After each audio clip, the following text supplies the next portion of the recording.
মৰমৰ ছাত্ৰ-ছাত্ৰীসকল, তোমালোক য'ত যেনেকৈ আছা ঠিক তেনেকৈ আমাৰ অনলাইন যোগে যি ক্লাছ হয় সেই ক্লাছটো মনোযোগেৰে শুনিবা।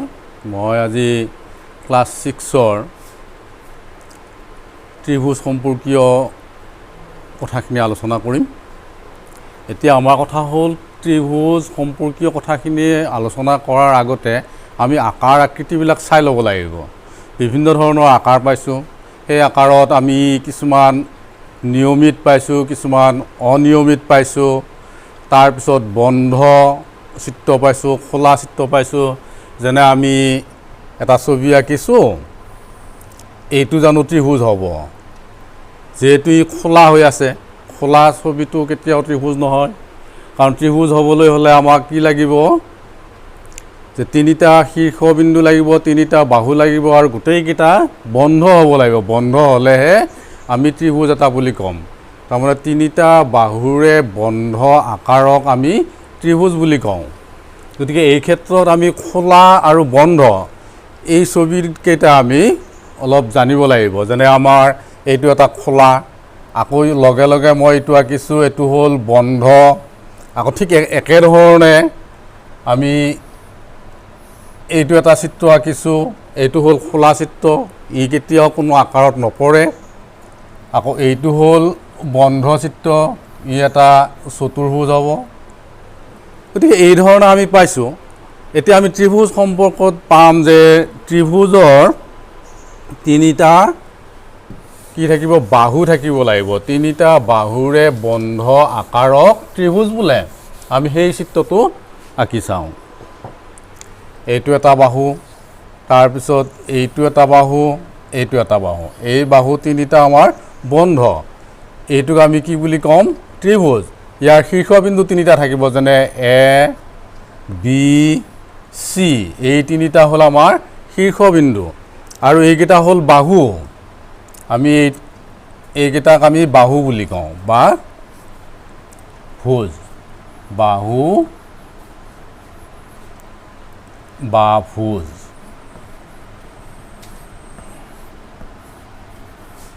বাহু বা ভুজ বুলি কওঁ। আৰু এই বিন্দুকেইটাক আমি কি বুলি ক'ম? শীৰ্ষবিন্দু। শীৰ্ষবিন্দু। এই ত্ৰিভুজ এটা হ'বলৈ হ'লে আমাক কি কি লাগিব? তিনিটা বাহু লাগিব, তিনিটা শীৰ্ষবিন্দু লাগিব আৰু গোটেই চিত্ৰটো বন্ধ আকাৰৰ হ'ব লাগিব। তেতিয়া আমি তাক ত্ৰিভুজ বুলি ক'ম। ত্ৰিভুজক আকৌ আমি ভাগ কৰিব পাৰোঁ। বাহু হিচাপে তিনিটা ভাগ আৰু কোণ হিচাপে তিনিটা ভাগ। আমি বাহু হিচাপে কি কি তিনিটা ভাগ পাওঁ আমি চাওঁ। প্ৰথমতে আমি এটা সমবাহু ত্ৰিভুজ লৈছোঁ। মই অনুমান কৰিয়ে আঁকিছোঁ বাৰু। এই বাহু তিনিটা এ, বি, চি ত্ৰিভুজৰ প্ৰতিটো বাহুৰ মাপ ধৰা হ'ল 5 চেণ্টিমিটাৰ। 5K আছে।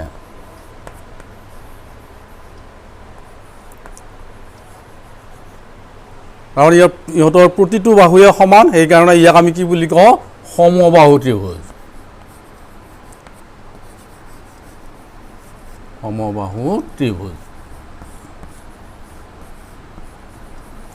আকৌ ঠিক একেধৰণে আমি ইয়াত দুটা বাহু সমানকৈ ল'ম। এইটো এটা বাহু আৰু এই বাহুটো আমাৰ সমান, এই বাহুটো অসমান। এ, বি, চি এইটো এটা সমদ্বিবাহু ত্ৰিভুজ। এই ত্ৰিভুজটোৰ বাহু জোখ আমি 6 চেণ্টিমিটাৰ বুলি ধৰি লৈছোঁ। ইয়াতো আমি 6 বুলি ধৰি লৈছোঁ, এইটো আমি 4 বুলি ধৰি লৈছোঁ। গতিকে ইয়াত দুটা বাহু কি হৈ আছে? সমান আৰু এটা বাহু অসমান। গতিকে এই ধৰণৰ ত্ৰিভুজবিলাকক, অৰ্থাৎ যি ত্ৰিভুজৰ দুটা বাহু সমান, তাক আমি সমদ্বিবাহু ত্ৰিভুজ বুলি কওঁ। সমদ্বিবাহু।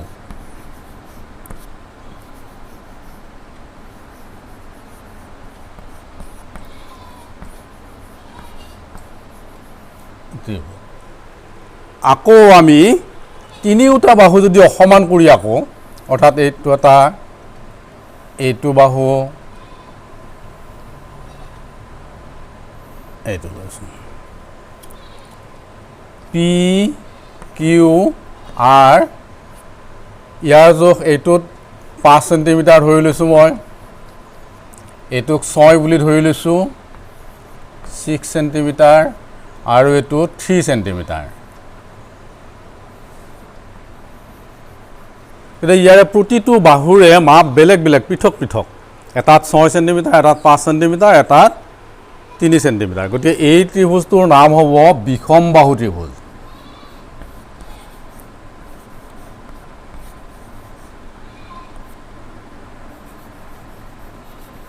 বিষম বাহু ত্ৰিভুজ এইটো হ'ল আমাৰ বাহু হিচাপে 3 প্ৰকাৰ এইবাৰ আমি কোণ হিচাপে লওঁ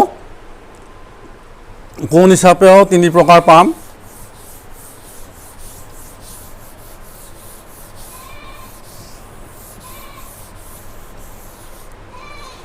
এক নম্বৰ আমি ত্ৰিভুজ এটা আঁকিলোঁ যাৰ প্ৰতিটো বাহুৱেই সূক্ষ্ম অৰ্থাৎ 90 ডিগ্ৰীতকৈ কম পি কিউ আৰ এই বাহুটো ধৰি লৈছোঁ মই 70 ডিগ্ৰী আৰু এইটো কোণৰ মাপো ধৰি লৈছোঁ মই 55 ডিগ্ৰী আৰু এইটো 55 ডিগ্ৰী ইয়াৰ প্ৰতিটো কোণেই হ'ল সূক্ষ্ম অৰ্থাৎ 90 ডিগ্ৰীতকৈ কম এনে ত্ৰিভুজক আমি কি বুলি কওঁ কোণ হিচাপে সূক্ষ্মকোণী ত্ৰিভুজ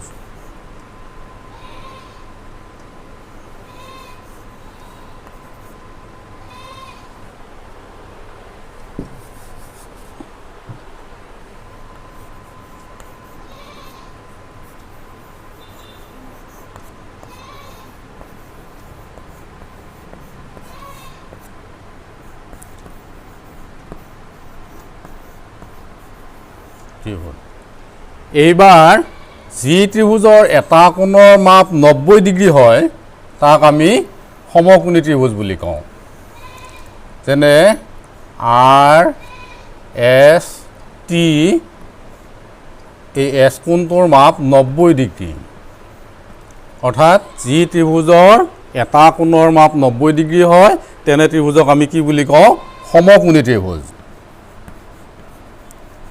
সমকোণী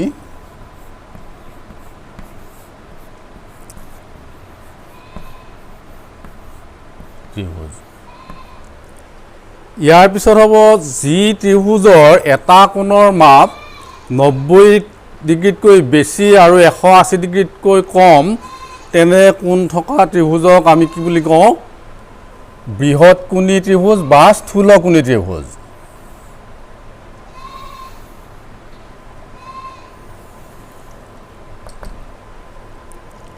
এ বি চি এই কোণটোৰ মাপ ধৰি লৈছোঁ 120 ডিগ্ৰী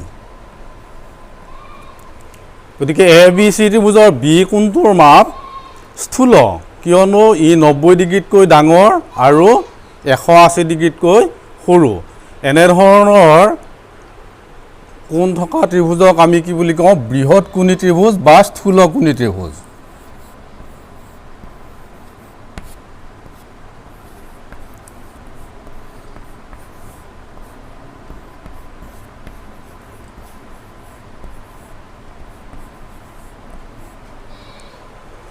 এতিয়া আমাৰ ত্ৰিভুজৰ ভাগকেইটা পালোঁ কি কি 6টা মুঠতে আমি বাহু হিচাপে 3 প্ৰকাৰ পালোঁ আৰু কোণ হিচাপে 3 প্ৰকাৰ পালোঁ মুঠ 6 প্ৰকাৰ বাহু হিচাপে কি পালোঁ সমবাহু ত্ৰিভুজ সমদ্বিবাহু ত্ৰিভুজ আৰু বিষম বাহু ত্ৰিভুজ এই 3 প্ৰকাৰ আকৌ কোণ হিচাপে পালোঁ আমি 3 প্ৰকাৰৰ সূক্ষ্মকোণী ত্ৰিভুজ সমকোণী ত্ৰিভুজ আৰু স্থূলকোণী ত্ৰিভুজ মুঠ কিমান প্ৰকাৰ হ'ল 6 প্ৰকাৰ আমি এতিয়া ত্ৰিভুজৰ প্ৰকাৰকেইটা কি বুলি সুধিলে আমি ক'ম যে ত্ৰিভুজক আমি বাহু হিচাপে 3 প্ৰকাৰ আৰু কোণ হিচাপে 3 প্ৰকাৰ মুঠ 6 প্ৰকাৰৰ বুলি ক'ম এতিয়া আন এটা কথালৈ আমি আহিছোঁ আমি আটাইবোৰ ত্ৰিভুজৰে তিনিওটা কোণৰ মাপৰ সমষ্টিনো কিমান আমি সেই কথাখিনি পৰীক্ষা কৰি চাওঁ চিত্ৰৰ সহায়ত কোণমান যন্ত্ৰৰ সহায়ত জুখি চাওঁ যে কি হয় আমি এটা স্থিৰ সিদ্ধান্তলৈ আহিব পাৰিম। 1 নম্বৰ মই এইটো সমবাহু ত্ৰিভুজ আঁকিলোঁ।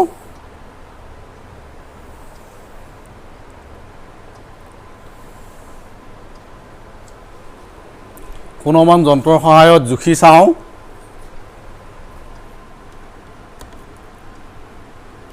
এইটো আমি 60 ডিগ্ৰী পালোঁ।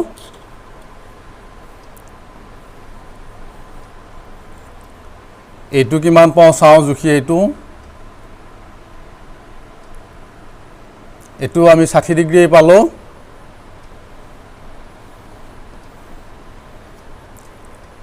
তাৰপিছত এই কোণটো জুখি চাওঁ কিমান পাওঁ। এইটো আমি 60 ডিগ্ৰী পালোঁ।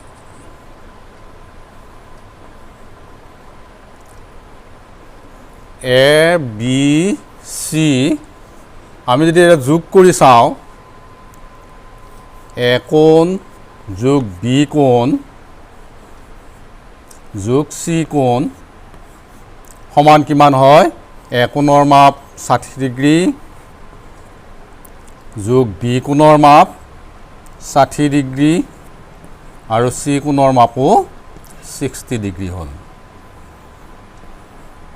সমান 180 ডিগ্ৰী।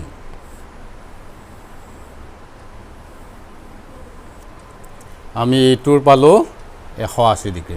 এইবাৰ আমি সমদ্বিবাহু ত্ৰিভুজ এটা আঁকি চাম কিমান হয় এইটোৰ বাহুৰ মাপ।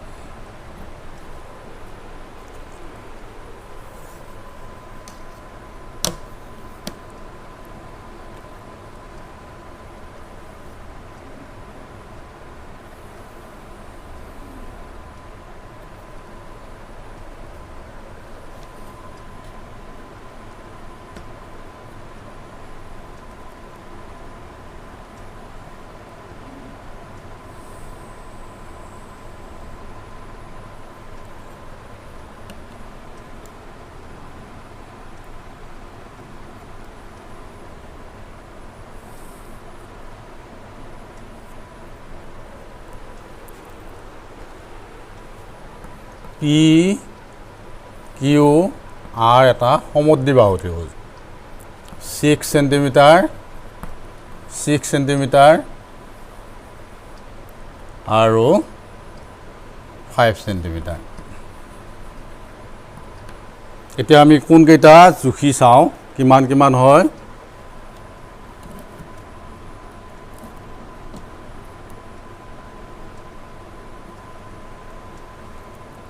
এইটোত পালোঁ আমি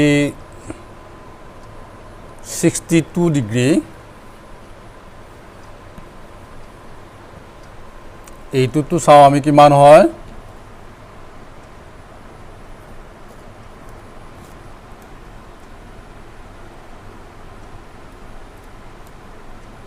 এইটোতো পালোঁ 62 ডিগ্ৰী।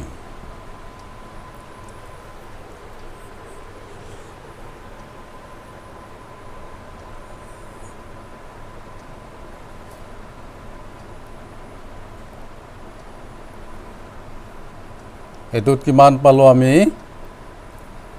56।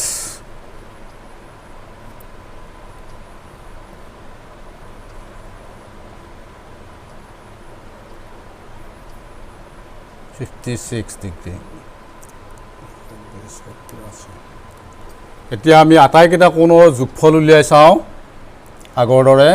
পি কোণ যোগ কিউ কোণ যোগ আৰ কোণ। পি কোণৰ মাপ 56 ডিগ্ৰী যোগ কিউ কোণৰ মাপ 62 ডিগ্ৰী যোগ আৰ কোণৰ মাপ 62 ডিগ্ৰী। যোগ কৰি চাওঁ 2 4 4 6 10 0 হাতে গ'ল 1 6 6 12 12 5 17 হাতে যাব 1 18 হ'ল 180 ডিগ্ৰী। এতিয়া ইয়াতে আমাৰ পি কিউ ত্ৰিভুজটোত পি কোণ যোগ কিউ কোণ যোগ আৰ কোণ সমান কিমান পালোঁ জুখি 180 ডিগ্ৰী। এইটো হ'ল সমবাহু আছিল, এইটো সমদ্বিবাহু। এইবাৰ এটা বিষমবাহু ত্ৰিভুজ লৈছোঁ আমি।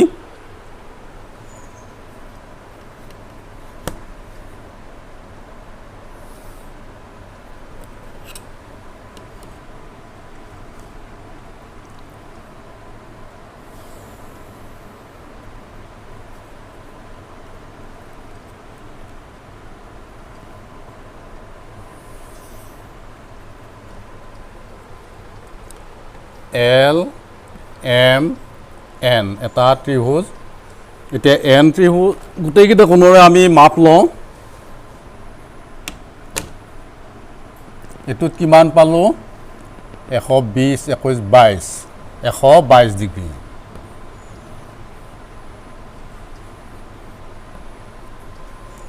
তাৰপিছত এই কোণটো জুখি চাওঁ।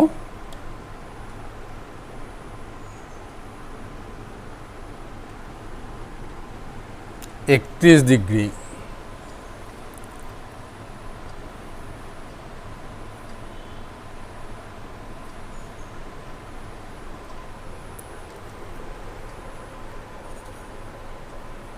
এই কোণটোৰ মাপটো আমি জুখি চাওঁ কিমান হয়।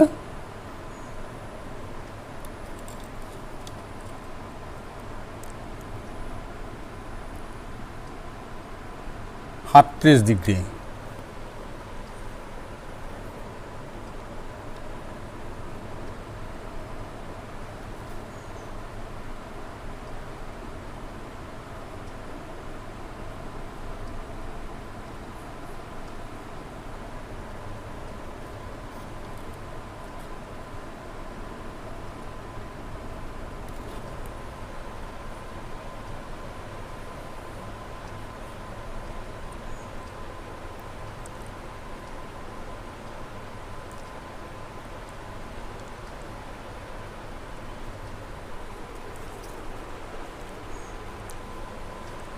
আগৰ দৰে L কোণ যোগ M কোণ যোগ N কোণ লৈছোঁ। লৈ উঠি আমি কিমান হয় চাওঁ। L হ'ল 37 ডিগ্ৰী যোগ M কোণ হ'ল 122 ডিগ্ৰী যোগ N কোণ 31 ডিগ্ৰী। যোগ কৰি চাওঁ আমি। 1 2 3, 3 1 10 0 হাতে গ'লে 1, 3 2 5, 5 3 8 আৰু 1 সমান 180 ডিগ্ৰী। বাহু হিচাপে আমি যি 3 প্ৰকাৰ ত্ৰিভুজ পালোঁ, এই প্ৰতিটো ত্ৰিভুজৰে তিনিওটা কোণৰ মাপৰ সমষ্টি কিমান হয়? 180 ডিগ্ৰী বা 2 সমকোণ। ঠিক একেদৰে আমি বাকী যি কোণৰ ওপৰত ভিত্তি কৰি আমি 3 প্ৰকাৰ পাইছিলোঁ, সমকোণী, সূক্ষ্মকোণী, স্থূলকোণী, সেইকেইটাও যদি আমি জুখি চাওঁ নিশ্চয় 180 ডিগ্ৰী কৈ পাম। গতিকে ইয়াৰ পৰা এটা কথা আমি বুজি পালোঁ যে যিকোনো ত্ৰিভুজৰ তিনিও কোণৰ মাপৰ সমষ্টি কিমান? 180 ডিগ্ৰী। এইটো আমাৰ সত্য হ'ল। তোমালোকে নিশ্চয় বুজি পাইছা। ওপৰৰ ক্লাছতো ইয়াৰ প্ৰমাণ কৰিব লাগিব। ইয়াতে আমি যদিও কোনোমান যন্ত্ৰৰ সহায়ত জুখি উলিয়াইছোঁ, তাৰপিছত আমাৰ জ্যামিতিৰ যিবিলাক উপপাদ্য আছে সেই উপপাদ্যবিলাক প্ৰয়োগ কৰি লৈ আমি ত্ৰিভুজৰ তিনিও কোণৰ মাপৰ সমষ্টি যে 180 ডিগ্ৰী হয় সেইটো আমি সত্যাপন কৰিম। আৰু নিশ্চয় তোমালোকে আজি ত্ৰিভুজ সম্পৰ্কীয় কথাখিনি বুজি পালা। আমি থোৰতে আকৌ এবাৰ কৈছোঁ, ত্ৰিভুজ কাক বোলে? যে 3টা বাহুৰে আগুৰা বন্ধ আকাৰক ত্ৰিভুজ বোলে। ত্ৰিভুজৰ প্ৰকাৰ হ'ল 6টা, বাহু হিচাপে 3টা আৰু কোণ হিচাপে 3টা। বাহু হিচাপে সমবাহু, সমদ্বিবাহু আৰু বিষমবাহু ত্ৰিভুজ। কোণ হিচাপে সূক্ষ্মকোণী, সমকোণী আৰু স্থূলকোণী ত্ৰিভুজ। আৰু শেষত আমি কি পাইছোঁ? যে ত্ৰিভুজৰ তিনিও কোণৰ মাপৰ সমষ্টি 180 ডিগ্ৰী। এইটো আমি আজি সত্যাপন কৰিলোঁ। নিশ্চয় তোমালোকে বুজি পাইছা। ধন্যবাদ। ইমানতে মই সামৰিছোঁ।